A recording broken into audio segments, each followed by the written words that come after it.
At the municipal level, a budget is a comprehensive plan expressed in financial terms that establishes an operating program for a given time period. It includes estimates of the level of services, activities, and projects comprising the program, necessary expenditures, the level of tax and other income needed for their support, and a complete outline of municipal activities containing estimates of probable cost and available revenues during the budget year. Budgeting is a tool to estimate expected revenues and plan municipal spending for a budget year. At the budget year's conclusion, the budget document can give a matrix or data to evaluate the level and quality of services provided during that year and see where adjustments, improvements, and even canceling can be done to steward the public funds better. For example, one of my favorite Christmas movies is Christmas with the Cranks. Luther, the husband, calculates that he and Nora spent $6,132 during the previous year's holiday season. After seeing this, he thought that was excessive, and knowing or thinking that his daughter would not be a part of the Christmas celebration, they made cuts to the budget to be able to plan for a cruise in the Caribbean. Now, Luther insisted on cutting everything, but a budget is not written in stone, it's on paper, and things change. So the budget may need to be adjusted, and we'll discuss what happens in that particular case. So we've discussed the revenue that comes in, we've discussed the unrestricted or general fund, and the restricted revenue. Now let's look at the process the municipality has to go through to get a budget into law as an ordinance. As a reminder, remember, state law requires municipalities to adopt a balanced budget, Article 10, Section 7B of the South Carolina Constitution. There are 3 basic steps involved in budgeting, and I'll liken each step to a process in home budgeting for simplicity.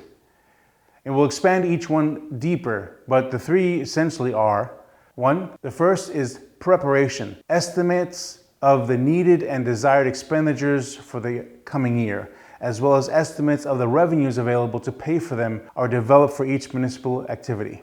The second stage is consideration and adoption of the budget. And then step 3 is the process ends with the monitoring of revenue received and expenditures throughout the whole year of the budgeting life cycle. Now let's dive deeper. Preparation. At home, this would be gathering all the bills together and all the pay stubs together to begin the evaluation of where you stand. First part of preparation is expenditures. Get them bills together and start to list them out. The current balance as well as estimates for bills that may vary. At the municipal level, we use estimates. The overall objective of estimating expenditures is to accurately record the municipality's total estimated expenditures for the upcoming budget year in a manner that pinpoints the expenditure source and provides for the greatest amount of control and accountability. Then they should be classified in the following manner: the funds from which they are paid, by the department's divisions or activities spending the money, and by the objects of expenditures, such as wages and salaries, supplies, services, or capital equipment needed. Budgeting by department or activity establishes control to hold departments or activities accountable for the money spent. Categories should be broken down as granular as possible for each independent function, service, or activity. This will make a budget more understandable because it shows each expenditure's purpose. The person responsible for a department or activity should be responsible for making an expenditure request. In smaller communities, the council most likely will call upon the clerk to assist with or be entirely responsible for this activity. However, it is not recommended that the clerk do the entire thing. After all, department heads were hired and they should have a grip on their expenditures and should be able to categorize each expenditure on their own. That's part of their job description. The clerk should then come together with the administrator and/or mayor to compile the data into the full budget. The second part in the budget preparation concerns projecting revenue for the upcoming fiscal year. In our home budget, it would be the projected salary we intend to make as well as any other monies coming into the general fund.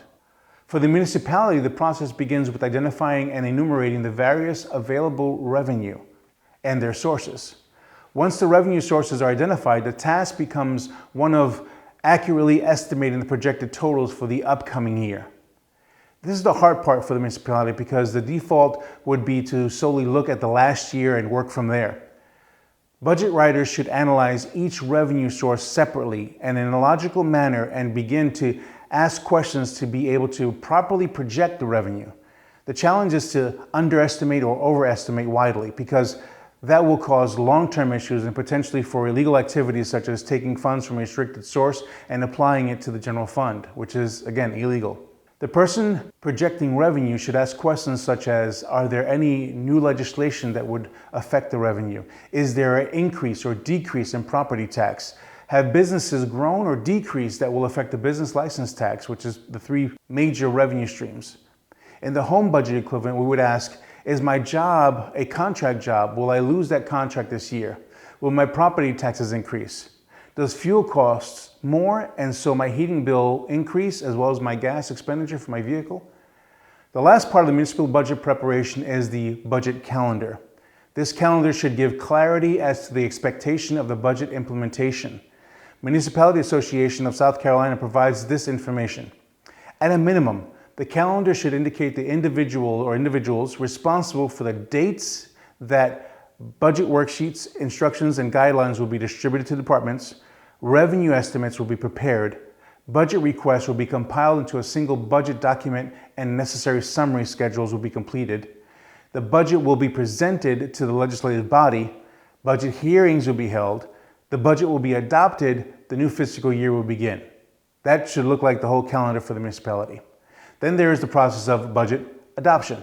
Title 5, Chapter 7, Section 260 of the South Carolina Code says that Council must adopt the budget by ordinance. Title 6, Chapter 1, Section 80 of South Carolina Code says that before adopting the budget, Council must conduct a public hearing after giving 15-day notice in a newspaper. The notice must be a minimum of 2 columns wide with a bold headline. The notice must include 1, the governing entity's name, 2, the time, date, and location of public hearing on the budget, 3, the total revenues and expenditures from the current operating fiscal year's budget of the governing entity, 4, the proposed total projected revenue and operating expenditures for the next fiscal year as estimated in the next year's budget for the governing entity, 5, the proposed or estimated percentage change in estimated operating budgets between the current fiscal year and the proposed budget,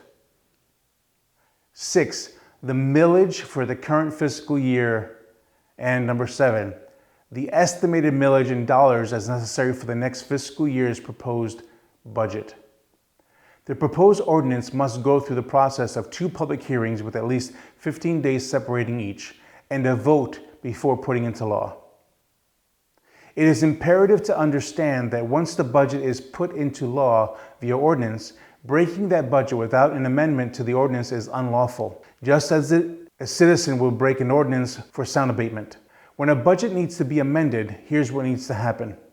First and foremost, budgets can be amended by council. The process is replicated in the process of the initial budget. The change to a budget makes it a new budget by default, which requires the public disclosure, 2 public hearings, and a vote to enact it into law.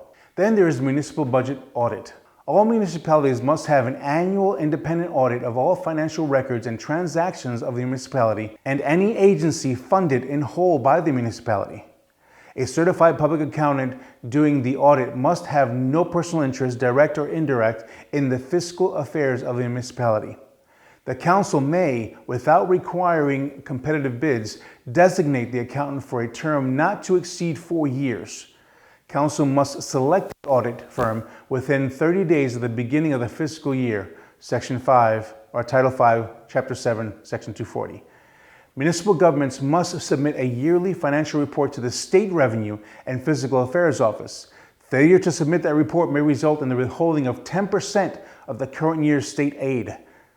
Title 6, Chapter 1, Section 50. Municipal governments must send a copy of its audit to the state treasurer within 13 months of the end of the fiscal year.